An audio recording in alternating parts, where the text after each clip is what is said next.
Problema. Bueno, empezamos. Entonces, mi clase va a ser acerca de sistemas de dosificación interpretadas por curvas. En realidad, igualmente vamos a hablar una breve introducción acerca de la farmacocinética para ver, y obviamente vamos a repasar ciertos conceptos de farmacocinética, eh, el ADME, métodos de transporte, conocer vías de administración, variables y obviamente definiciones entre medio. Y obviamente la idea siempre es como consolidar los conocimientos de farmacocinética, este proceso de administración, distribución, metabolismo y excreción, y siempre ver cómo los diferentes parámetros farmacocinéticos, cómo influyen finalmente en las curvas de dosificación. Obviamente el índice terapéutico y margen de seguridad y los factores que distribuyen.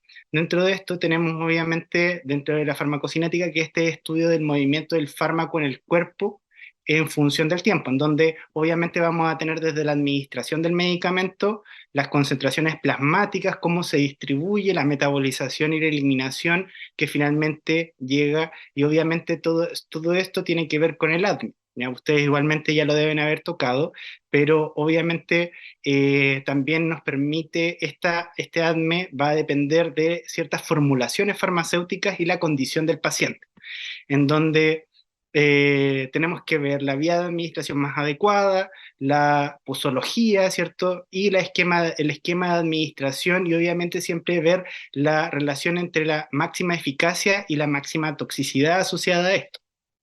¿Ya? Y para que este fármaco sea de utilidad, debemos ver, ¿cierto?, desde la administración, distribución, metabolismo y excreción para poder llegar a ver si es que es óptimo o no el proceso. Y obviamente, desde que ingresa el fármaco al organismo, ¿cómo se llama? Va a tener distribución, ¿cierto?, en sitios activos, tejidos en el cuerpo, y obviamente en los principales métodos de eliminación que van a ser relacionados a el hígado, ¿cierto? Por la metabolización y la excreción a nivel renal, que obviamente es la eliminación principal de la gran mayoría de los fármacos.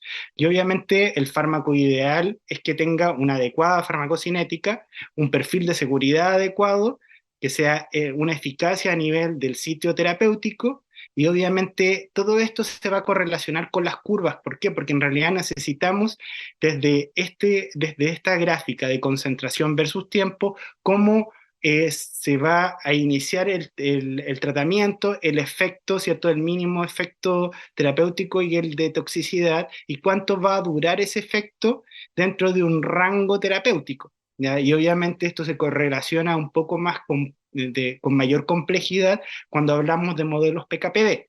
¿Ya? Pero eso lo vamos a tocar un poquito más adelante para finalmente integrar todos estos conceptos. ¿Ya? Dentro de la meta para alcanzar y mantener este nivel sanguíneo es necesario, ¿cierto?, producir este efecto terapéutico. Y la idea siempre es evitar cualquier tipo de efectos adversos. Y obviamente siempre relacionar esta dosificación efectiva que esté dentro de un rango para obviamente tratar de evitar toxicidades. Si nosotros ponemos ejemplos como por ejemplo fármacos de difícil o estrecho margen terapéutico como la fenitoína, vamos a ver que tiene una cinética bastante particular, muchas veces cuando nos pasamos de ciertas concentraciones vamos a ver reacciones, ¿cierto?, de reacciones neurológicas asociadas al uso de esta fenitoína, porque obviamente va a llegar a concentraciones mayores a las habituales, ¿ya? Dentro de la absorción, en realidad, ustedes como ya lo deben saber, ¿cierto? Es un movimiento del fármaco de la administración a la circulación sistémica y obviamente compromete la liberación de la forma farmacéutica, la solubilización, el transporte a través de la membrana y la eliminación presistémica. ¿Ya? Y todo esto tiene que ver con relaciones, ¿cierto?, con la forma físico-química, farmacológica, el tamaño molecular, la liposolubilidad o hidrosolubilidad, el pH molecular. ¿Por qué? Porque en realidad, si nosotros tenemos un paciente más complejo, como por ejemplo en paciente en hemodiálisis, necesitamos también que estas terapias extracorpóreas tengan que tener ciertas características para poder ser eliminadas por esta vía. ¿ya? Porque el tamaño de la molécula también va a permitir llegar y penetrar a diferentes tejidos. La liposolubilidad va a dar que obviamente tengamos una distribución un poco mayor, se vayan a distribuir los fármacos a diferentes sitios, o la hidrosolubilidad nos va a llevar a que se concentren más en sangre, ¿cierto? Y eso obviamente nos va a permitir saber si es que este fármaco va a poder concentrarse de mejor manera en sangre, va a tratar concentraciones como en antiinfecciosos, ¿cierto? Tratamientos para la bacteremia, por alguna infección, o vamos ¿cómo se llama?, a tener cierta acción a diferentes tejidos donde deberíamos penetrar, como por ejemplo en algunas quimioterapias donde necesitamos llegar y alcanzar concentraciones y atravesar la barrera hematoencefálica. Entonces, cada una del tamaño, la liposolubilidad son factores esenciales para poder alcanzar ¿cómo se llama? Y que van a ir variando, ¿cierto? Dependiendo del fármaco, ¿ya? Dentro de las características de estas formas farmacéuticas, también hay diferentes formulaciones de polvo, cápsulas, soluciones, tamaños, ¿cierto? Y excipientes distintos, y eso obviamente va a hacer que varíen también las curvas de eliminación de ese fármaco. Y obviamente todo esto tiene que ver con las características del lugar a donde se debería absorber, la vía de administración, y obviamente eso va a correlacionarse, ¿cierto?, en qué sitio ¿cómo se llama?, va a actuar el fármaco. Por ejemplo, a nivel enteral, tenemos formulaciones sublinguales, ¿cierto?, que son plaquitas que uno pone bajo la lengua y se van a absorber rápidamente y van a eliminarse, ¿cierto?, por el primer paso, o sea, no van a pasar por el primer paso hepático, pero sí, claro, requiere dosificaciones un poco más pequeñas que un fármaco de una formulación más sólida, más grande. O la vía inhalatoria, ¿cierto? Los PAF o nebulizaciones van a tener una acción un poco más tópica.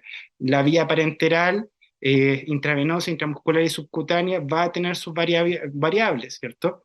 Y dentro de esto, obviamente, tenemos que ver si la absorción del fármaco, de acuerdo a la forma farmacéutica y el estado gastrointestinal, puede o no favorecer, ¿cierto?, su administración. Porque, por ejemplo, en un paciente crítico, nosotros vamos a tener un paciente que tiene alterada, ¿cierto?, si es que estamos con un shock séptico o un shock distributivo o algún otro, o un paciente en ventilación mecánica, vamos a tener un paciente de que probablemente en unos días no va a tener alimentación, su mucosa gastrointestinal probablemente esté alterada, o pacientes con enfermedad inflamatoria intestinal también van a tener la mucosa alterada, un paciente con síndrome diarreico igualmente. Entonces, cada uno va a ir variando y puede que también termine eliminando más rápidamente el fármaco, si es que nosotros, o que nos absorba las formulaciones orales y sea necesario, ¿cierto?, utilizar fármacos parenterales.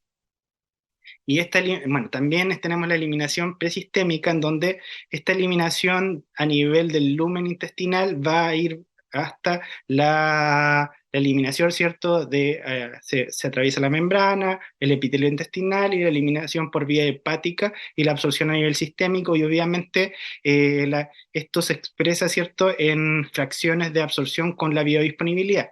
Acá tenemos la formulación sublingual, que es pequeña y rápida, como les comentaba, y obviamente reduce la eliminación presistémica intestinal y hepática. Y dentro de las vías parenterales, tenemos que obviamente van a ir variando según la subcutánea, intramuscular, intravenosa, transdérmica, en donde muchas veces vamos a tener, como por ejemplo en ese gráfico, una variación, ¿cierto?, en las curvas de administración, porque si nosotros lo pasamos por bolo o por una infusión intravenosa de midazolam, vamos a tener una curva distinta, que como acá aparece en rojo, a una de depósito intramuscular, que no va a tener un pic tan elevado, pero por la eliminación y la vida media que tiene ese fármaco, se va a demorar un poco más de tiempo en eliminarse.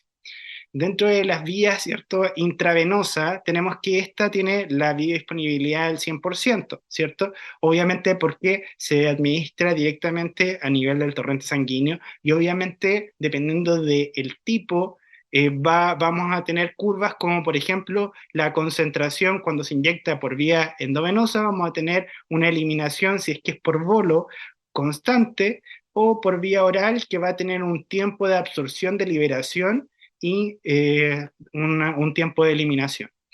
Con respecto a la vía inhalatoria, en realidad tiene efecto directo, sistémico, y en realidad es local el efecto y minimiza los efectos sistémicos. Obviamente eso es dosis dependiente, pero obviamente si es que estamos ocupando muy seguido la vía inhalatoria, puede que igualmente ese fármaco termine llegando a algunas concentraciones a nivel sistémico y generando algún efecto no deseado. ¿Ya? Acá tenemos las curvas de eliminación por vía intravenosa, acá la administración en bolo, ¿cierto? Intravenosa, la intramuscular que puede ser de liberación más de bien de depósito, la subcutánea y la vía oral que es la que tiene una curva un poco más sostenida, pero obviamente depende muchas veces del fármaco, porque hay algunas formulaciones endovenosas que no pueden ser transformadas a vía oral porque obviamente la vida media de ese fármaco es tan corta o la biodisponibilidad es prácticamente cero. Por ejemplo, si nosotros nos vamos a un fármaco antibiótico como amicacina, la amicacina por vía endovenosa, claro, la biodisponibilidad es 100%, pero si nosotros nos vamos a vía oral, la biodisponibilidad es prácticamente cero. Entonces, obviamente, no existe formulación oral asociada a la amicacina. Entonces necesitamos, ¿cierto?, que la formulación del fármaco nos permita, ¿cierto?, darlo por esa vía de administración. Y obviamente esto va a tener como ciertos rangos de biodisponibilidad dependiendo de la vía que utilicemos. Intravenosa al 100%, intramuscular va variando, ¿cierto? Subcutánea también, oral puede ir variando del 1 al 100%, ¿cierto? La rectal, inhalatoria, transdérmica también tiene ciertas variables. Con respecto a la distribución, claro, en realidad este es un proceso de un fármaco que se difunde y o transporta desde el intravascular hasta el sitio de acción a ser eliminado a otros tejidos corporales, en donde muchas veces la distribución de los fármacos tiene que ver más bien con el volumen de distribución, que me imagino que lo deben haber tocado como tema, en donde muchas veces la distribución de este fármaco en tejido va a ir variando porque es el volumen aparente, en donde obviamente si es que nosotros tenemos un fármaco que tiene una alta liposolubilidad, un volumen de distribución de 200 litros, significa de que ese volumen de distribución es muy elevado, ¿cierto? Pero a nivel sistémico, el fármaco, o sea, el paciente no tiene 200 litros. O sea, es un volumen aparente en donde está distribuido el fármaco dentro del sitio. Entonces, obviamente, eso nos va a hacer que ese fármaco no se concentre bien en sangre, se distribuya a tejidos, pero en realidad, claro, nos va a servir para no, por ejemplo, a nivel sistémico como tal, sino que a lo mejor a tejidos más lejanos. ¿Ya? Entonces va a depender de eso y de otras cosas, por ejemplo, el porcentaje de unión de proteínas plasmáticas, porque obviamente eso también hace que entre más unión de proteínas plasmáticas, menos fármaco libre, y eso obviamente varía y actúa a nivel de si finalmente vamos a tener un fármaco de sobre 90% y un paciente con hipoalbuminemia, vamos a tener más fármaco libre, en donde si tenemos una eliminación rápida, ese fármaco finalmente se va a eliminar más rápidamente y vamos a necesitar dosis más seguidas. Pero si ese fármaco no tiene una eliminación rápida y tiene un paciente con hipoalbuminemia, por ejemplo, en los anticonvulsivantes, muchas veces terminan con una toxicidad asociada, porque vamos a tener más fármaco libre, menos eliminación, a diferencia de, por ejemplo, con antibióticos que si tienen más unión a proteínas plasmáticas y está con hipoalbuminemia, vamos a necesitar dosis más seguidas. Entonces, puede ir variando, ¿cierto?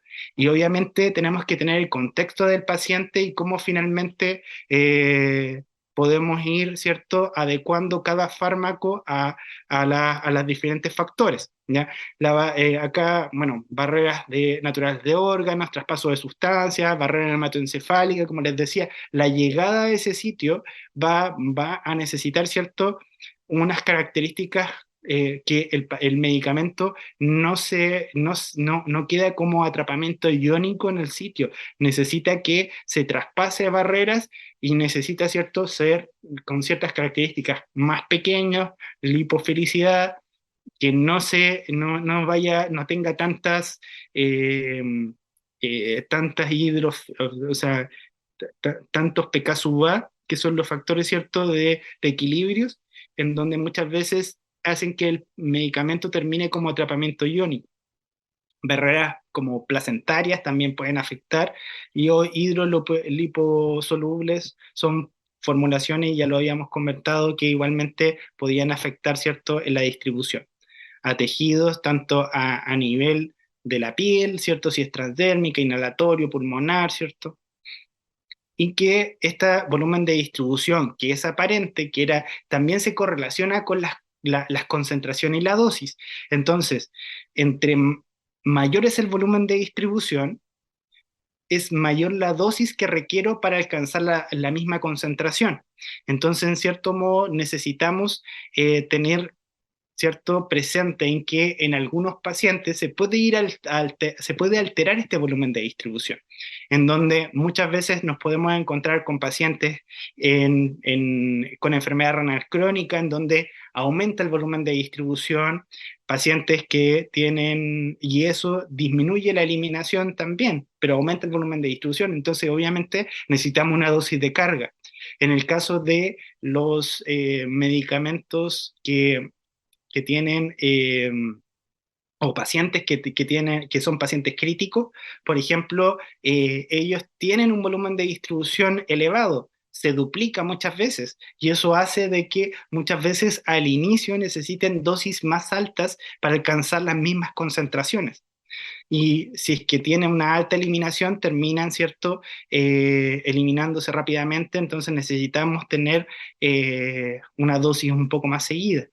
Entonces, por eso el concepto de volumen de distribución es sumamente importante, y como les comentaba, es el volumen aparente en el cual el fármaco administrado está disuelto para obtener las concentraciones plasmáticas medibles, ¿cierto? Este parámetro está descrito en el que un fármaco se distribuye entre el plasma y el tejido. Entonces, en cierto modo, este volumen aparente necesita, ¿cierto?, ciertas características que ya los comentábamos, ¿cierto?, para poder decir si es que finalmente es un alto volumen de distribución, un bajo volumen de distribución, dependiendo de las características del fármaco, y además también existen características de los pacientes que terminan alterando el volumen de distribución.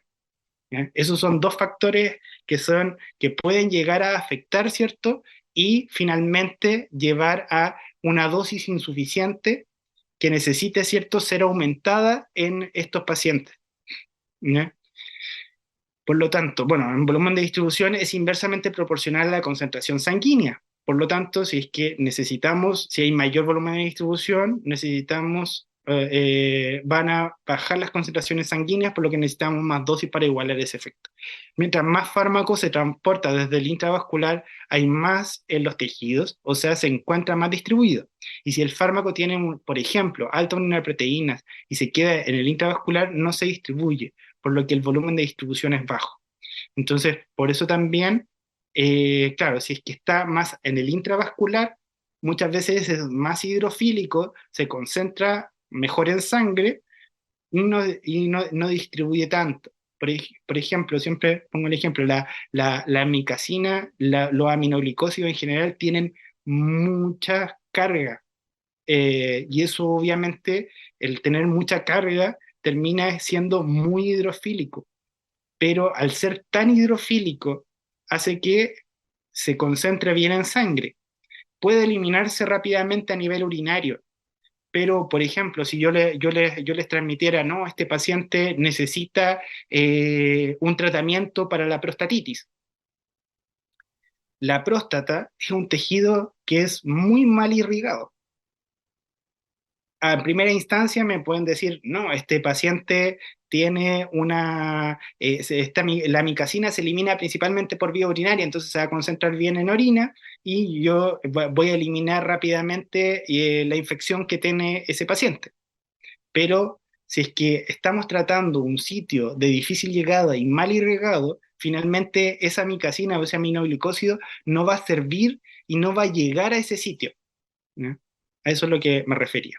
Con respecto al metabolismo, en realidad tenemos que es la conversión de sustancias químicas en otras dentro del organismo, ¿cierto? Ocurre principalmente en el hígado. Hay metabolitos, ¿cierto? Más hidrofílicos que favorecen su excreción y que además tiene cierta actividad en sistema gastrointestinal, plasma, pulmón, y obviamente tiene dos fases, que sería la fase, ¿cierto? De la fase uno que puede ser activado y modificado. Muchas veces son metabolitos que pueden ser por glucuronidación, la fase 2 vía citocromo. Bueno, en realidad ahí dependiendo de en cuál fase se encuentra, finalmente vamos a tener una eliminación y degradación del fármaco y muchas veces los que más se metabolizan por vía hepática son los más lipofílicos. Y eso finalmente hacen de que tengan más metabolitos y hay veces que esos metabolitos pueden ser metabolitos activos como un profármaco o metabolitos que pueden ser inactivos para finalmente eliminar el fármaco en el organismo, ¿no? Por eso que les comentaba, bueno, ¿cierto? Hay metabolitos de prodroga o profármacos que pueden requerir una metabolización para ser activados. Por ejemplo, el enalapril necesita ser metabolizado para poder tener acción, en el aprilat, ¿cierto? O el clopidogrel también necesita transformarse, ¿cierto? Para poder tener acción. Entonces, hay casos en que tanto la droga madre como el metabolito son activos, ¿cierto? Porque eso les da características de mayor potencia o que la vida media de ese metabolito finalmente termina siendo más corta o más rápida, o o más lenta también, dependiendo, ¿cierto?, de qué metabolito es el que se genera. Pero en realidad toda la metabolización finalmente, la idea es poder llegar a eliminar. ¿Bien? Hay casos en que los metabolitos son tóxicos, como por ejemplo en el caso del hay un metabolito del paracetamol. Cuando existe intoxicación, el paracetamol finalmente se elimina por una de las vías y cuando llega a metabolizarse, ¿cierto?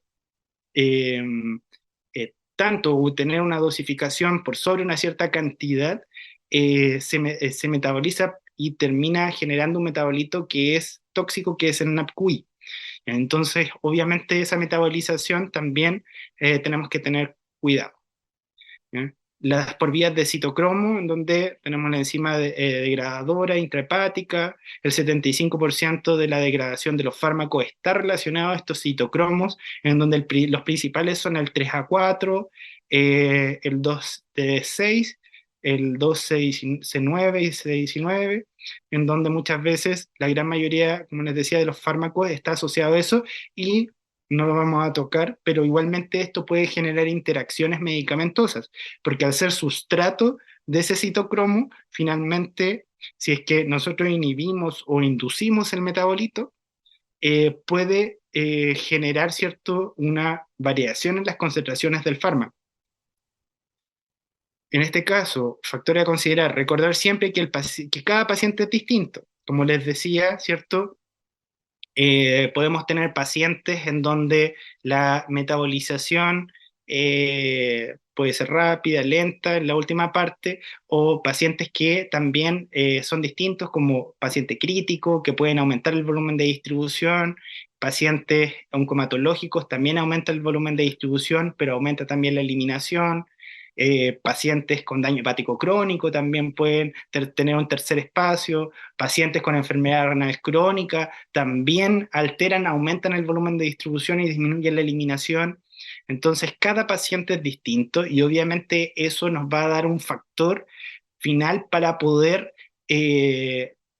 ajustar ajustar el tratamiento como corresponde. Puede haber condiciones basales genéticas que determinen la metabolización y alterar medicamentos, en donde podemos tener metabolizadores rápidos, metabolizadores lentos, que eso también es un factor genético y la tendencia de lo nuevo es que cada vez vayamos a tener más de estos fármacos que pueden generar ciertos, o sea, factores genéticos que pueden alterar ciertos los fármacos. ¿Ya? Existen como, bueno, ahora pruebas que en algunas partes se hacen que se pueden determinar si son metabolizados rápido o no de un citocromo en específico para saber si es que se va a eliminar más rápidamente o no un fármaco. Y eso obviamente nos va a dar luces, obviamente más adelante, de que de cómo poder ajustar de mejor manera los tratamientos. Actualmente se ocupan para algunos fármacos, pero en realidad no es una herramienta tan utilizada porque no está tan masificada. O puede existir condiciones de pacientes que alteren el metabolismo, infecciones graves, enfermedad hepática o renal, y eso obviamente también va a alterar, disminuir o aumentar, ¿cierto?, la eliminación de de los fármacos. Por eso tratar a cada paciente según sus condiciones específicas es esencial.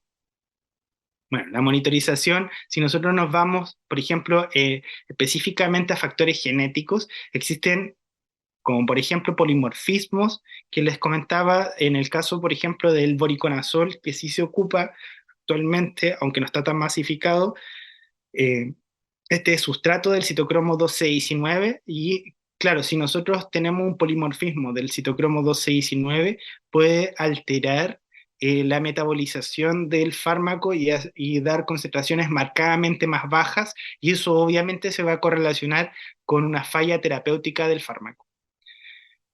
Por lo tanto, todos están sujetos a interacciones.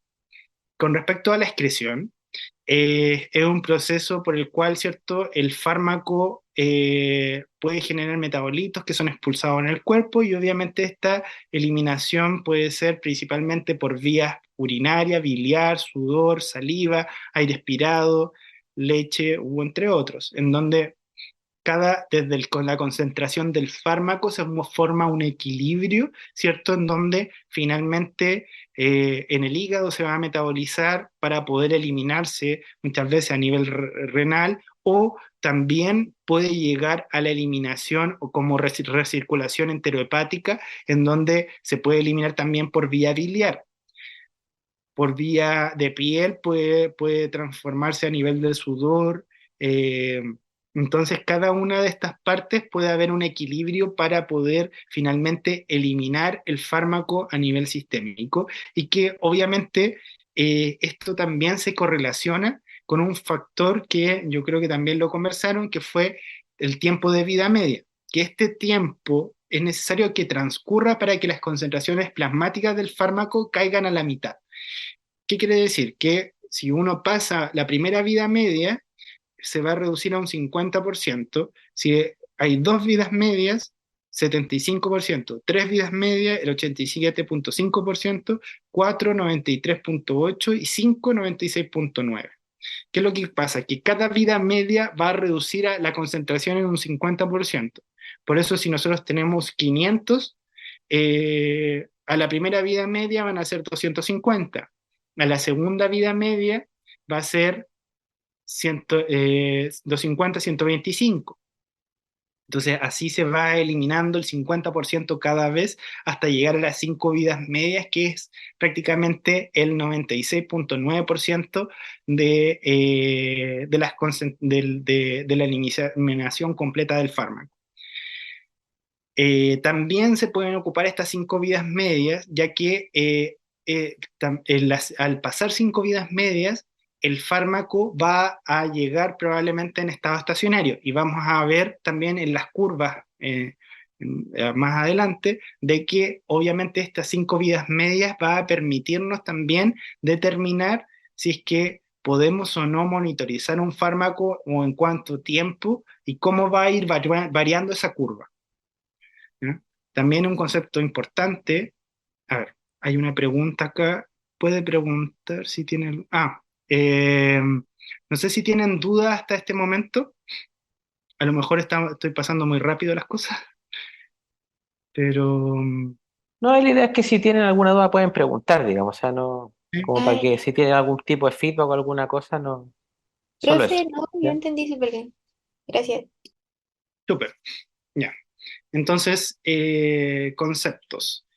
Eh, Clearance de eliminación, ¿cierto? Que es el aclaramiento de los fármacos, es la capacidad intrínseca del organismo o sus órganos de eliminación, ¿cierto? Riñón e hígado, para depurar el fármaco de la sangre o plasma. ¿Cierto? Este clearance finalmente nos va a permitir, ¿cierto?, hacer un lavado que se llama, ¿cierto?, para determinar, ¿cierto?, el intervalo de tiempo y en cuánta eliminación en tiempo va a tener el fármaco y la depuración asociada a este. ¿Ya? Mayor clearance, más rápida la depuración del fármaco, en que el parámetro que se relaciona con el volumen de distribución, con la vida media, es el clearance de eliminación también. También otro concepto es la creatinina. Muchas veces el clearance se determina a través de la creatinina. Este se habla que es aproximadamente el 2% de la creatinina muscular y se convierte en creatina cada día. Entonces, esta creatinina aparece en la sangre del individuo dependiendo de su masa muscular. Por tanto, esta concentración será constante por cada individuo si no varía su masa muscular. Entonces, obviamente, si nosotros tuviéramos un paciente que lleva un mes hospitalizado, ¿creen que esa creatinina va a ser realmente va a reflejar un clearance de eliminación renal como tal? Claro, nos puede dar luces, pero probablemente pueda estar disminuida porque la eliminación o porque la pérdida de la masa muscular después de un tiempo, por la malnutrición o porque obviamente está hospitalizado por algún motivo en específico, puede alterar cierto esto y obviamente por eso también existen métodos para poder ajustar los tratamientos, que no lo vamos a tocar en esta clase, que es bastante más corta, pero obviamente quiero que se queden con el concepto de que igualmente tenemos que eh, tomar en consideración para también ver la filtración glomerular de ese fármaco y la secreción tubular de esto, en donde finalmente puede ir variando según ciertas características, tanto edad, peso, sexo y otros factores, en donde obviamente si nosotros tenemos un paciente geriátrico, postrado, o que perdió una pierna, o puede variar, ¿cierto? Ahora bien, vamos a entrar a conceptos un poco más integrados dentro de eso. Eso era como más introductorio, ¿cierto? Para poder tener claridad, ¿cierto? De la farmacocinética, en donde tenemos que este es un gráfico, ¿cierto? Concentración versus tiempo, en donde nos muestra finalmente cómo se va distribuyendo el fármaco en el organismo en una administración en bolo, en donde vamos a tener una infusión, en donde también vamos a tener ciertos compartimentos, en donde vamos a tener, hay veces que tiene un compartimento central, uno periférico, y que tenemos las constantes de eliminación, ¿cierto? Que van eliminando el fármaco y va generando este equilibrio entre las concentraciones en los diferentes compartimentos. Y eso obviamente nos permite también penetrar o llegar a ciertos sitios. Muchas veces, por ejemplo, cuando hablamos de estos compartimentos, eh, como es un equilibrio, finalmente a la llegada al sitio, por ejemplo, en una barrera hematoencefálica, va a ser obviamente mucho más difícil la llegada, pero obviamente eso va a requerir a lo mejor concentraciones un poco más bajas o de un fármaco que penetre de mejor manera en ese tejido. Dentro de la cinética podemos encontrarnos con la primera fase, que sería la distribución, en donde es la primera fase que está asociada, ¿cierto?, luego de la infusión, es cuánto se va a demorar en distribuir el fármaco en el organismo. La fase de eliminación, muchas veces asociada a modelos monocompartimentales, en donde independiente que tenga tres compartimentos, si nosotros tenemos una fase constante de eliminación, podríamos tomar un punto o dos puntos de esa curva de eliminación y obviamente lograr, ¿cierto?, calcular y la dosificación asociada a esto, tanto con programas cinéticos o a mano con las fórmulas de un mono compartimental. ¿Ya? Y en algunos casos podemos tener una redistribución, que es la fase en donde muchas veces cuando penetran a ciertos tejidos los fármacos va a generar cierto que cuando se elimina a nivel sistémico completamente va a empezar a eliminar cierto de los otros tejidos que llegaron y va a tender hacia el infinito esa redistribución. También conceptos como la concentración máxima, en donde obviamente luego de la primera infusión, ¿cierto? Vamos a llegar a una concentración máxima. Esta muchas veces nosotros para poder determinarla a nivel sistémico, ¿cierto? Muchas veces va a depender del fármaco y del tiempo en que se demore en distribuirse ese fármaco en el organismo, ¿ya? Que puede ir variando entre 1, 2, 4 horas, dependiendo del fármaco que encontremos. Todo el sitio que está achurado, ¿cierto?, en rojo es el área bajo la curva, muchas veces asociado, ¿cierto?, a la efectividad del fármaco, asociado a la eficacia terapéutica del fármaco. Pero ¿cómo llegamos a la dosis adecuada? Tenemos desde la prescripción, ¿cierto?, una dosis administrada en donde necesitamos pasar por todos los procesos farmacocinéticos, la administración, distribución, metabolismo y excreción, llegando a la concentración en plasma, y obviamente esa concentración tiene que llegar a una cierta concentración en el lugar de acción y generando finalmente la intensidad del efecto farmacológico. ¿Por qué? Porque en realidad no es lo mismo, ¿cierto?, de una administración oral a una endovenosa que va a tener un efecto, o la llegada, ¿cierto?, a nivel de la sangre como a nivel del tejido óseo, ¿cierto? Porque obviamente entre más difícil la llegada, muchas veces vamos a necesitar concentraciones más altas para poder llegar a ese sitio de acción. ¿Ya? Como les decía, no es lo mismo tener necesitar que el fármaco llegue a nivel de la sangre, que llegue a nivel del corazón, ¿cierto? A nivel óseo o a nivel de un absceso, ¿ya? Y que todo esto se puede correlacionar, ¿cierto?, con la farmacocinética y el efecto farmacológico, que es la farmacodinamia. Obviamente, en palabras simples, ¿qué es lo que el organismo le hace al fármaco en la farmacocinética y qué es lo que le hace el fármaco al organismo en la farmacodinamia? Y esto todo se correlaciona con el efecto farmacológico y las concentraciones plasmáticas que necesitamos en el sitio de acción para poder ejercer el efecto. Y por lo mismo, vamos a necesitar una curva, ¿cierto?, cinética, una curva de efecto en las concentraciones que alcanzamos, ¿cierto?, para poder lograr el efecto terapéutico, y todo esto se va a correlacionar con las dosis, la concentración, la vía de administración, el tiempo, la concentración máxima, el área bajo la curva, y todo esto con el efecto farmacológico, en donde tenemos que tener claro cuál va a ser la concentración mínima efectiva, ¿cierto? Y obviamente si es que estamos hablando de antibióticos, cuál va a ser la relación farmacocinética-farmacodinámica que puede hacer finalmente que ese fármaco logre el objetivo, ¿cierto?, PKPD, de efectividad farmacocinética y de efectividad farmacodinámica.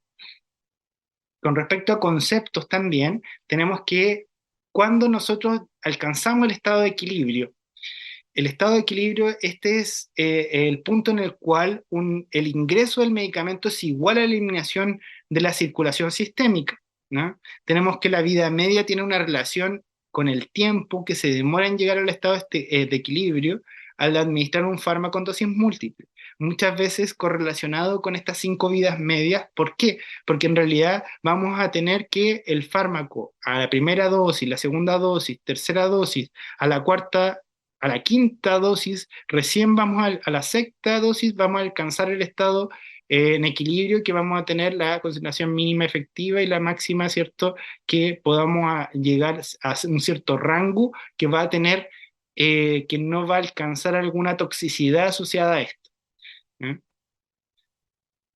Acá tenemos un gráfico, ¿cierto?, en porcentajes del nivel estable versus el tiempo en semivida, ¿cierto? en donde tenemos que a la primera, segunda, tercera, cuarta y quinta semivida vamos a terminar en el estado de equilibrio, ¿ya? Porque obviamente vamos a ir subiendo, ¿cierto?, hasta el 96,9, hasta prácticamente la séptima, la quinta vida media, que sería eh, el efecto, ¿cierto?, farmacológico. Y con respecto a las diferencias entre las dosificaciones, tenemos que dosis múltiple intravascular, podemos encontrar influencia en las variaciones de intervalos al administrar, por ejemplo, en bolo vamos a tener una curva de concentración que es mucho más alta y una eliminación que es mucho más marcada, porque obviamente esta eliminación va a ser mucho más rápida dependiendo de las semillas que vayan pasando. Si nosotros dejamos dosificación múltiple, por ejemplo, cada 12 horas, vamos a alcanzar, ¿cierto?, dos concentraciones peak. Si fuera cada 6 horas, vamos a tener esta curva, cada 4 horas otra. Entonces, dependiendo del intervalo, vamos a alcanzar una cierta concentración, ¿cierto? Que a lo mejor, o sea, dependiendo de si es que estamos hablando de la misma dosis, ¿cierto? Porque estamos hablando de la misma dosis en diferentes formas de administración a intervalos distintos, ¿ya? En donde vamos a tener una concentración, ¿cierto? La administración en bolo o en infusión intermitente con dosis múltiples a una dosificación igual. ¿Tienen dudas con respecto a esta curva? Eh, ¿Podría volver a repetir lo último, profe? Que no lo entendí muy bien. ya. A ver, esta diferencia de intervalo de dosificación tienen que ver, ¿cierto? Bueno, acá tenemos una relación, ¿cierto?, entre las concentraciones plasmáticas que alcanza y los diferentes intervalos de una misma dosis. En donde, si nosotros tenemos, por ejemplo, una dosis de 500 miligramos que va a ser administrada de un bolo, ¿cierto? Vamos a tener una curva en donde se va a administrar el 100% y se va a eliminar de esta forma.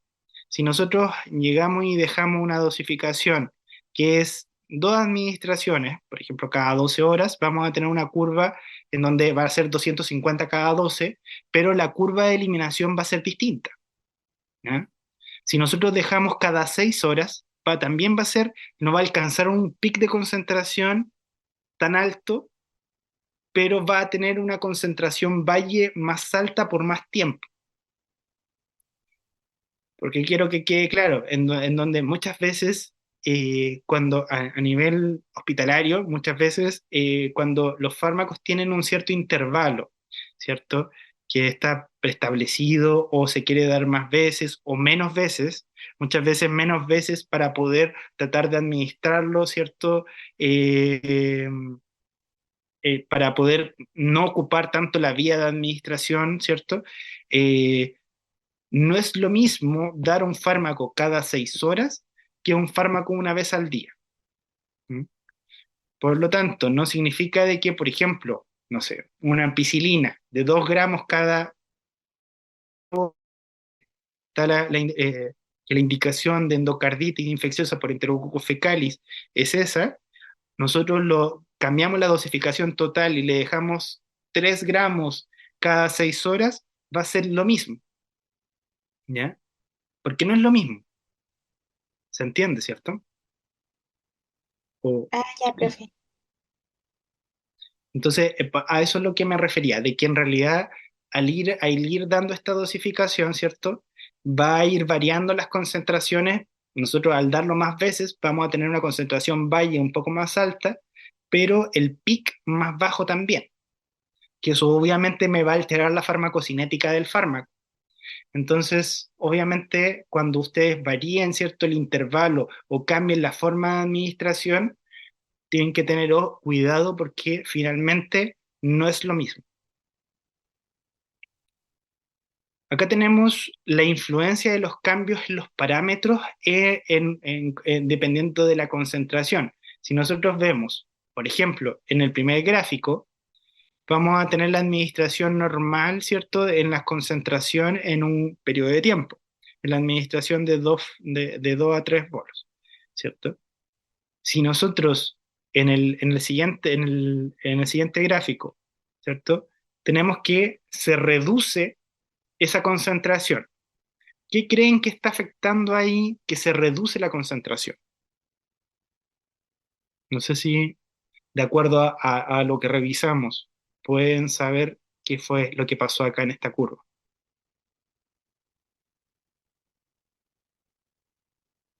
¿A alguien se le ocurre?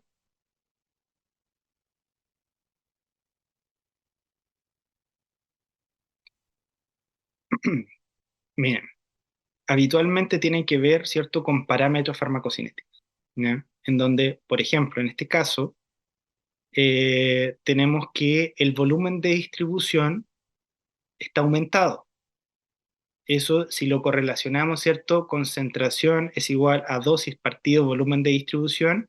Si tenemos mayor volumen de distribución a una misma dosis, como es inversamente proporcional, vamos a tener una concentración más pequeña. Y eso nos va a llevar a que vamos a tener una curva un poco o sea, menos pronunciada que las concentraciones plasmáticas normales que mostramos en la primera parte. Ya. Y en este caso, en la curva, en la última curva, esta tiene que ver relación con el credence de eliminación. ¿Por qué? Porque en este caso tenemos una eliminación que es dependiente de la eliminación renal. Si nosotros tenemos una disminución de la eliminación a nivel renal, probablemente, o a nivel hepático, probablemente vamos a tener un alza en las concentraciones sin una mayor variación, ¿cierto?, en la concentración máxima. O sea, la concentración máxima alcanzada es mayor, pero la curva es muy similar a la normal, solo que la eliminación del fármaco hace que se mantenga una concentración más alta, ¿ya?, en el mismo periodo de tiempo. Acá este es el curso temporal en dosis repetidas, en donde tenemos, ¿cierto?, el área bajo la curva tras la primera administración en un bolo, en donde la primera administración nos va a hacer que se elimine, ¿cierto?, dentro de las primeras 18 horas, 24 horas. Pero si dejamos dosis múltiple, ¿cierto?, vamos a tener que va a llegar al estado la concentración en estado de equilibrio, que va a tener una concentración máxima efectiva y mínima, que no va a alcanzar la concentración tóxica. Y que además tenemos que esta área es el área bajo la curva en estado de equilibrio de dosis múltiple, en donde es allí donde se muestra esa área achurada que se puede correlacionar, ¿cierto?, con la efectividad del fármaco. Acá tenemos cómo se muestra la concentración en estado estacionario y que a medida que damos más dosis de fármaco, este no se alcanza a eliminar del todo y va produciendo concentraciones cada vez más altas del fármaco, pero obviamente hasta un estado de equilibrio que tiene, obviamente las concentraciones tienen un máximo y se llaman el estado de equilibrio, en donde se muestra prácticamente, ¿cierto?, en esta área roja marcada. Acá también tenemos otra curva en donde se muestra cómo la concentración plasmática puede ir variando dependiendo de la velocidad de infusión del fármaco. En donde, por ejemplo, si nosotros infundimos un fármaco a una velocidad de infusión, por ejemplo, si estaba en 24 horas furosemida, ¿cierto? Y está a 10 miligramos horas, vamos a tener una infusión, ¿cierto?, de 10 miligramos, 10 ml hora, vamos a alcanzar una concentración en estado de equilibrio hasta ese punto. Pero si nosotros llegamos y aumentamos la velocidad de infusión, o sea, queremos dar más fármaco todavía, y pasamos de una bomba de infusión de 10 miligramos horas a 20 miligramos hora, la, la variación va a alcanzar, ¿cierto? Desde esta concentración en estado de equilibrio, va a aumentar, ¿cierto? Y va a tener otra concentración porque va a tener otra velocidad de infusión en donde va a llegar nuevamente al estado de equilibrio. Y que esto, luego de que termine, por ejemplo, la infusión de furosemida, que es una bomba de infusión continua, por ejemplo, nosotros vamos a llegar a ese punto y desde ahí van a pasar 5 a 7 vidas medias para eliminar completamente el fármaco en el organismo y llegar hasta las concentraciones de eliminación completa del fármaco. ¿Dudas con respecto a las infusiones? En este caso sería como una infusión de diferentes velocidades que está asociada a una infusión continua muchas veces de fármacos. ¿Ya? También tenemos otro concepto que también es sumamente importante que lo entiendan y que muchas veces se puede utilizar, que es cuando llegamos a una concentración, ¿cierto? Desde el inicio, va a depender de las vidas medias cuándo vamos a llegar al estado de equilibrio. Pero ese estado de equilibrio, si no se, si no se aumenta el volumen, la velocidad de infusión, puede que no alcance, ¿cierto? Una concentración plasmática óptima. Y es por eso que se piensa en dar una dosificación de carga. La dosis de carga es la dosis que uno debería dar para poder alcanzar desde el primer momento las concentraciones para mantener el estado de equilibrio. Y eso obviamente en algunos tratamientos hace de que sea muy importante para poder finalmente hacer el efecto. Por ejemplo, en pacientes críticos, en la pseudoanalgesia, para poder sedar al paciente y mantenerlo intubado, muchas veces se van dando bolos de administración de fentanil para poder alcanzar, ¿cierto?, la concentración del estado de equilibrio y luego mantener una bomba de infusión constante para evitar, ¿cierto?, mantener un tiempo del paciente que no estaba sedado y se pueda extubar. ¿Ya? O si es que en antibiótico, por ejemplo, cuando tenemos un fármaco, un paciente que está con falla renal, como por ejemplo en la vancomicina, que la vancomicina es un fármaco que se ocupa para infecciones de piel, ¿cierto? Por estáfilo, muchas veces necesita una dosis de carga para poder alcanzar desde el primer momento las concentraciones para poder evitar, ¿cierto?, el sobrecrecimiento bacteriano y hacer que finalmente ese paciente mantenga buenas concentraciones desde el primer momento y evitar, ¿cierto?, de que se siga diseminando la bacteria en el organismo. Acá también tenemos otro factor que no lo habíamos tocado antes, que era con respecto a el orden que tiene la eliminación de los fármacos. Por ejemplo, cuando tenemos orden cero, orden uno, va a tener una cinética distinta. Muchas veces nosotros podemos llegar a una cinética que sea lineal, orden cero, que va a estar con una constante de eliminación que puede, vamos a tener una eliminación constante y que muchas veces se puede correlacionar como con un fármaco, en realidad no fármaco, sino que el alcohol tiene cinética lineal, en donde entre más tome, más, ¿cierto?, se va eliminando o va a llegar a una concentración mayor. Pero hay fármacos que esto, si cuando uno llega a un punto, como tiene cinética distinta, esto va a poder tener una curva de dos tipos, creciente o decreciente. Y eso obviamente puede ir afectando, ¿cierto?, las concentraciones del fármaco. Por ejemplo, en el gráfico 2, este muestra una cinética no lineal dependiente del tiempo por autoinducción, en donde a nivel estable alcanza y obviamente hay un trazo continuo inferior y otro discontinuo, que esto tiene que ver, ¿cierto?, muchas veces con una autoinducción o metabolización, muchas veces asociado a algunos anticonvulsivantes, en donde llegan a una cierta concentración, se aumentan los citocromos por el efecto de interacciones y finalmente eso hace de que se vayan bajando las concentraciones del fármaco. Y con eso llegamos a un ejemplo de cinética no lineal, en donde va a permanecer, por ejemplo, por una dosis por un tiempo, ¿cierto?, determinado, pero eso cuando se logra una saturación del metabolismo del citocromo P450, va a tener una cinética que se va a disparar y eso va a hacer de que a una dosis que puede variar de 100 miligramos, puede llegar a una intoxicación.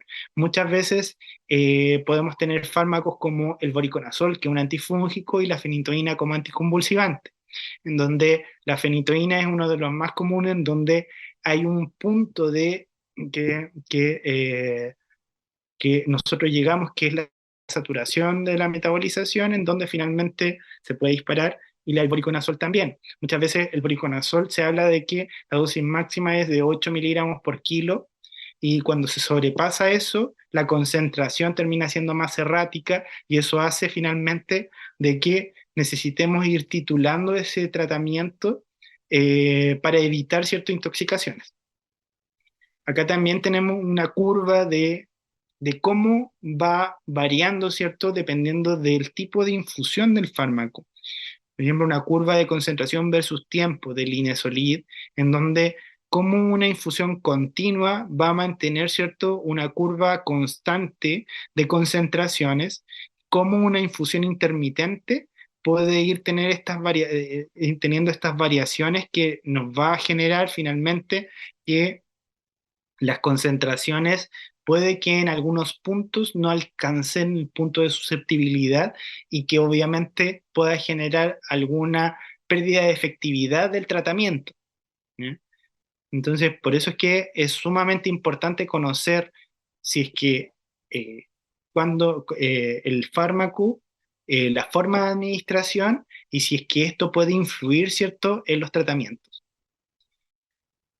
Un ejemplo que está más asociado, ¿cierto?, a un fármaco. Muchas veces ustedes pueden buscar en las guías, ¿cierto? Sanford, eh, John Hopkins, ¿cierto? ¿Cuál es la dosis finalmente del fármaco?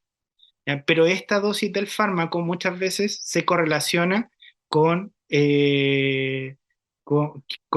dependiendo del tipo de paciente, ¿cierto? Si es que pueden ser dosis óptimas o no.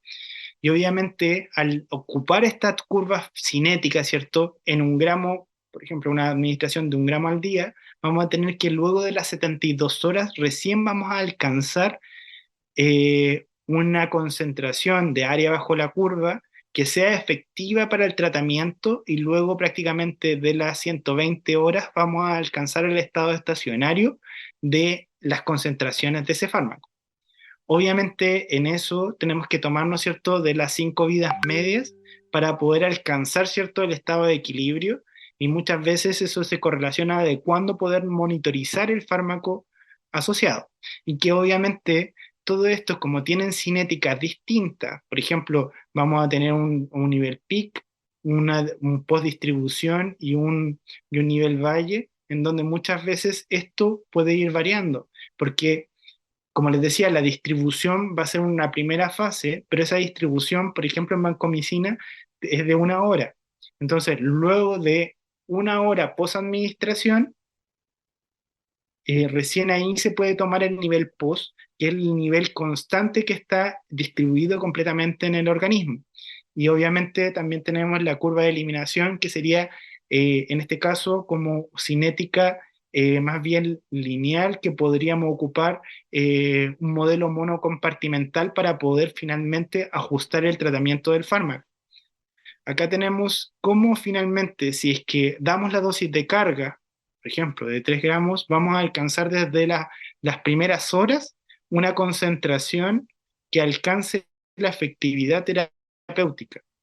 Por lo tanto, necesitamos también conocer la cinética y cuánto es finalmente lo que requiere para poder alcanzar ese nivel y tener la efectividad desde el primer momento. ¿Mm? Como les decía al principio, también hay otros factores, como por ejemplo cómo se va alterando el fármaco a nivel de enfermedad renal terminal.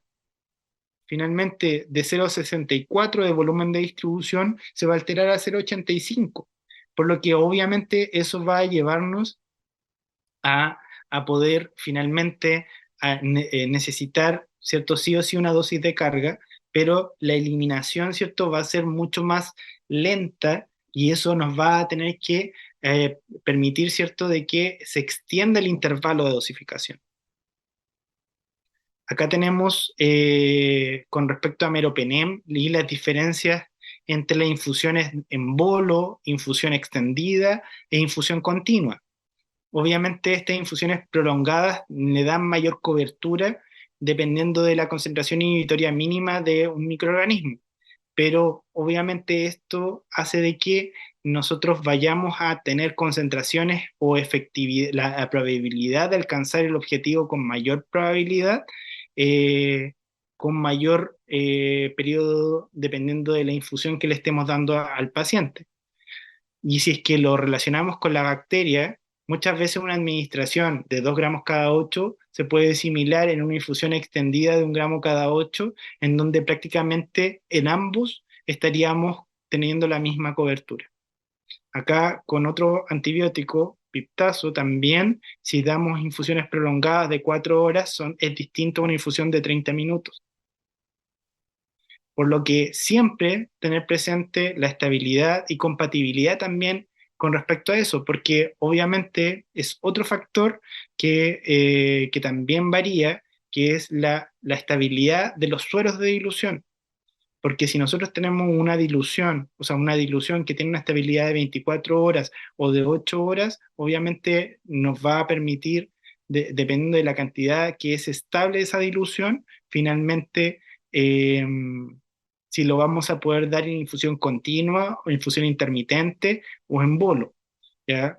Obviamente, volumen de la dilución, si es que queremos reducir o no el líquido y la velocidad de dilución, el efecto de la luz y si es que se degrada y obviamente los insumos y materiales utilizados.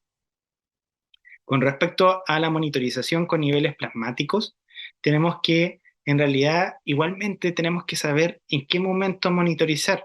Muchas veces los fármacos se pueden monitorizar a las 4 o 11 horas, dependiendo del tipo de fármaco. Por ejemplo, en los casos de administración de enoxaparina, cuando nosotros necesitamos medir un factor anti-10A, se tiene que medir luego de 4 horas post-administración del fármaco de forma subcutánea.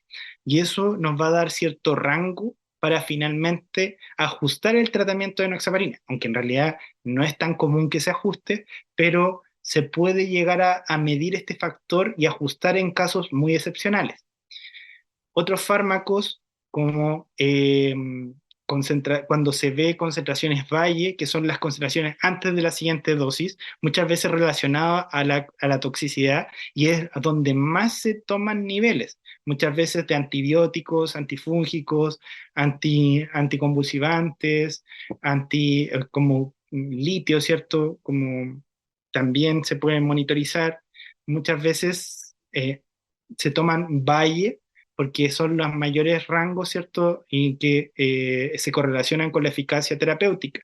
También de inmunosupresores en trasplante, ¿ya? Y muchas veces en concentraciones en 12 horas en antibióticos para poder alcanzar, ¿cierto? Ciertas concentraciones adecuadas para saber si es que la eliminación es completa o no del fármaco, y las concentraciones post, que sería la parte de la eliminación, de la distribución, cuando termina la distribución y empieza la eliminación, para poder finalmente calcular el pic de concentración y eso correlacionarlo con efectividad. La monitorización farmacocinética obviamente se correlaciona siempre cuando nosotros necesitamos fármacos, o sea, se debería monitorizar cuando tenemos fármacos de estrecho margen terapéutico, correlación entre concentraciones séricas y eficacia y toxicidad, porque obviamente si nosotros no sabemos si hay una correlación directa con eso, el monitorizar fármacos, la verdad, no es tan necesario. Pero sí, por ejemplo, en un nivel de digoxina, que tiene un estrecho margen terapéutico y que si es que pasamos de una cierta concentración puede tener mayor toxicidad, puede llevarnos ¿cierto? A necesitar una dosis distinta para alcanzar esa concentración. En el caso de anticonvulsivantes, obviamente si el paciente está en estatus epiléptico, necesitamos alcanzar las concentraciones y también para evitar toxicidades asociadas. Con respecto, obviamente, al riesgo de toxicidad grave, porque obviamente podemos llevarnos a una intoxicación, y cuando hay una dificultad para predecir la farmacocinética, también es un factor importante para poder medir, por ejemplo, voriconazol, que es más difícil, pero necesitamos, ¿cierto?, monitorizarlo para saber finalmente cuánto es la concentración y si es que esto se puede correlacionar, ¿cierto?, con la eficacia del tratamiento. Alta variabilidad farmacocinética interindividual y en el caso de terapia de reemplazo renal, porque obviamente tenemos alteraciones, ¿cierto?, en esos pacientes. Acá tenemos nuevamente para alcanzar el estado de equilibrio y la eliminación es necesario las 7 vidas medias y que para la vancomicina muchas veces después de la tercera dosis se puede alcanzar este estado estacionario y por eso mismo es importante también monitorizarlo. Si nosotros nos vamos a un monitoreo sanguíneo como ejemplo, luego de la hora del estado de equilibrio podemos alcanzar la concentración peak, ¿cierto? Y si es que se da la dosificación cada 6 horas, tomar una concentración a las 6 horas, en donde vamos a tener dos concentraciones, que sería la concentración 1 y la concentración 2. Y con esto nosotros podemos correlacionarlo, ¿cierto?, con los parámetros farmacocinéticos de volumen de distribución, clearance, vida media, concentración máxima y área bajo la curva. En donde si tenemos estas dos peak, ¿cierto? Que sería, bueno, una después de la infusión, tiempo 2 horas, porque sería 1 hora post-infusión, y la basal, que serían las 18 horas, que sería 11,5 horas antes de la siguiente dosis, vamos a tener una correlación, ¿cierto? Si es que, eh, como este es bicompartimental y podemos tener una eliminación, ¿cierto? Calculamos la constante de eliminación por las fórmulas. Finalmente podemos calcular la vida media, que es de 6,5 horas, y esto, si es que lo correlacionamos, ¿cierto?, con la concentración peak y la concentración basal, podemos calcular cuánto va a ser la concentración mínima alcanzada dependiendo de estos dos puntos de eliminación, porque al tener esos dos puntos va a ser, lo podemos tomar como un modelo monocompartimental en donde finalmente se va a eliminar completamente el fármaco y se podría llegar a calcular cuánto es la concentración mínima que podemos alcanzar asociada y el área bajo la curva asociada también para poder saber si es que esto se correlaciona con la eficacia. Finalmente, en resumen, la farmacocinética es lo que el cuerpo, ¿cierto?, le hace al fármaco desde que éste ingresa al organismo, ¿cierto? La farmacocinética, ¿cierto?, de ADME es un acrónimo que involucra, ¿cierto?, muchos factores, absorción, distribución, metabolismo y excreción del fármaco, y esto puede, ¿cierto?, ir variando dependiendo del tipo de paciente, del fármaco ¿cómo se llama?, que vamos a administrar, y eso obviamente se va a correlacionar, ¿cierto?, con las curvas cinéticas de los fármacos. Y cada uno de estos pasos puede modificarse por las características, ¿cierto?, propias del paciente y recordar siempre que el paciente son distintos y las características pueden variar. Eso. No sé si tienen dudas, consultas, profe. A ver si es que dejamos de compartir. Sí, alguien estaba preguntando, parece.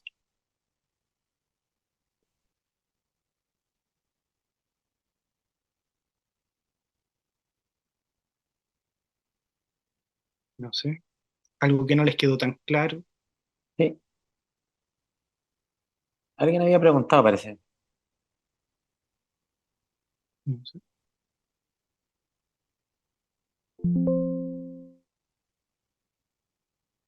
No, profe, parece que nadie preguntó. No hay dudas, profe, dice Bárbara. Vale, vale, ¿alguien más?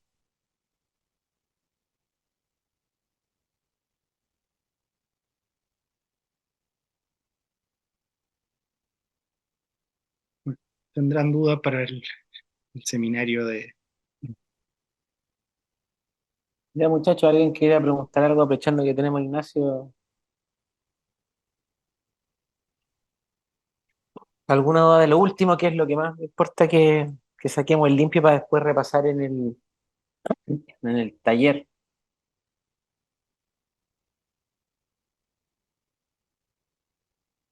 De las dosificaciones Profe, múltiples, ¿les quedó claro? profe, ¿Mm?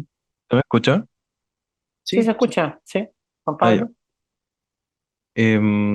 Le quería pedir por favor si podría repetir el ejemplo del, del monitoreo sanguíneo. Ah, de la Sí, de la última parte. última parte. sea, es un poquito complicado porque obviamente eh, son cálculos que por eso no quería detallarlos, pero O sea, pero una vista como general nomás, sí, mira, en lo posible. sí. Acá tenemos una curva, ¿cierto? Si es que se calcularan varios puntos, ¿cierto? De eliminación, vamos a tener una concentración peak que muchas veces está asociada, ¿cierto? A la concentración luego de la hora, término de la hora, en este caso para vancomicina, ¿cierto? Y que va a estar principalmente en la parte de eliminación de la curva cinética. ¿Ya? Esto nos hace que podamos calcular, ¿cierto?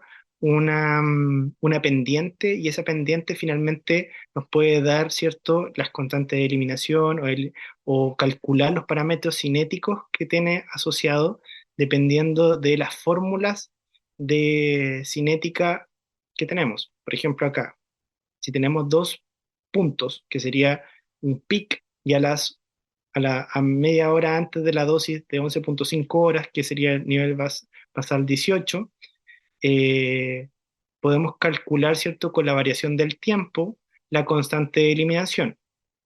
Y por fórmula de vida media, podemos calcular, ¿cierto?, que es 0,693 partido la constante de eliminación, que esto se recorrelaciona, ¿cierto?, a 6,5 horas. Si nosotros lo buscáramos en literatura, probablemente está dentro del rango de la vida media o semivida de eliminación de la vancomicina. Entonces, en cierto modo, nosotros podríamos, teniendo dos puntos, calcular estos parámetros y así finalmente, con estas fórmulas, calcular cuántos serían los parámetros y eso si es que se correlaciona o no con la eficacia terapéutica del tratamiento. En donde acá Acá se muestra, ¿cierto?, en las curvas cómo se puede calcular la concentración peak, aunque está del logaritmo, y la concentración mínima, que sería la basal, en donde al ir reemplazando, ¿cierto?, acá los 50, que era la peak, y cuánto es la concentración máxima, porque como les decía, el peak que alcanzó era el tiempo 2, pero el peak está en tiempo 0. ¿Ya? No es, el post es cuando se distribuye completamente el fármaco en el organismo. Y cuando nosotros tenemos ese punto, ¿cierto?, de concentración máxima, es el máximo que es efímero, porque en realidad ustedes no lo van a ver reflejado en ninguna concentración, solamente saben cuánto es lo que se va a alcanzar como máximo. Y la concentración basal, calculada, ¿cierto?, según esta ecuación, en donde obviamente como no llegamos, lo medimos antes de la siguiente dosis, o sea, no fue exactamente a la dosis concentración mínima, ¿cierto? A la concentración mínima, esta es de 17,5 si es que se calcula con los niveles de 18. Y que con esto, finalmente, como la correlación farmacocinética farmacodinámica de la vancomicina es área bajo la curva, nosotros podemos calcular el área bajo la curva y esto finalmente nos da 707,3. Eso es lo que les explicaba en ese ejercicio.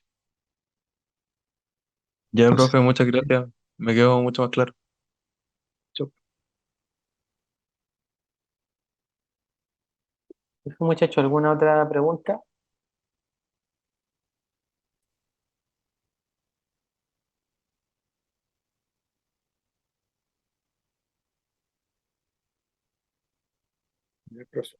yo creo que Tomás, Fernanda, Bárbara, Constanza. deben estar tomando 11. No, están aquí. Están Son aquí. los valientes. Muchachos, Sí, estamos aquí. sí. Yo en parte no tengo dudas, pero porque siento que me falta repasar algunos conceptos. Entonces siento que cuando estudie más, quizás me surjan más dudas. Ya. Claro, bueno, igual le agradecemos a Ignacio el barniz, digamos, que nos hizo de. Por eso pusimos al final un poco esto, aprovechando su expertise, todos sus conocimientos, el repaso general que nos hizo para el cierre, digamos, de la farmacocinética. Eh, Así que eso le agradecemos. No sé si, bueno, si no hay más preguntas, podemos cerrar acá esta parte. Le agradecemos a Ignacio su tiempo y disposición. Bueno, ahí vamos a construir un ejercicio tipo que lo vamos a discutir miércoles y jueves junto con él. Así que si no hay alguna otra pregunta, podemos hacer un descanso, digamos, después de este repaso. Pueden ser unos 5 o 10 minutos, yo creo que tenemos tiempo. Pueden ser unos 7 minutos, podemos tomarnos para después. Vamos a partir nomás la primera parte de farmacodinamia y vamos a seguir la próxima semana, ¿ya? Para no abrumarlos tanto con tanto contenido en una sola tarde, ¿ya? Así que tenemos espacio para una pregunta más, si no, nos dejamos hasta acá, despedimos a Ignacio y eh, nos tomamos el tiempo para que descansen y todo, tomen un poquito de aire y seguimos con el inicio de la farmacodinamia. Así que no sé, muchachos, si tienen alguna última observación o pregunta, si no, digamos, despedimos a Ignacio. Muchachos, No, yo, profe, ¿no? ninguna. ¿Sí? Súper. ¿Sí? Bueno, Bueno, no sé si bueno, Ignacio quiere decir algo antes de... invitación. Ah, Así que agradecido por la invitación y bueno, nos vamos a estar viendo igualmente. sí, en el taller. Así que ahí les vamos a subir, yo creo, mañana al ejercicio y el paper, ¿ya? Ya, pues entonces pedimos Ignacio. Entonces yo tengo las 19:28, a las 19:35 nos conectamos para comenzar la parte de farmacocina. Son pocas ya, pues así que creo que Peri 8 terminamos para que Profe, nos puedan... ¿le va a mandar el PPT al Alonso? Sí, o sea, voy a intentar subirlo a la página. El mío es un Ya. poco más cortito, así que lo voy a subir ahora. Si no, se lo mando a Alonso en un par de minutos, ¿ya?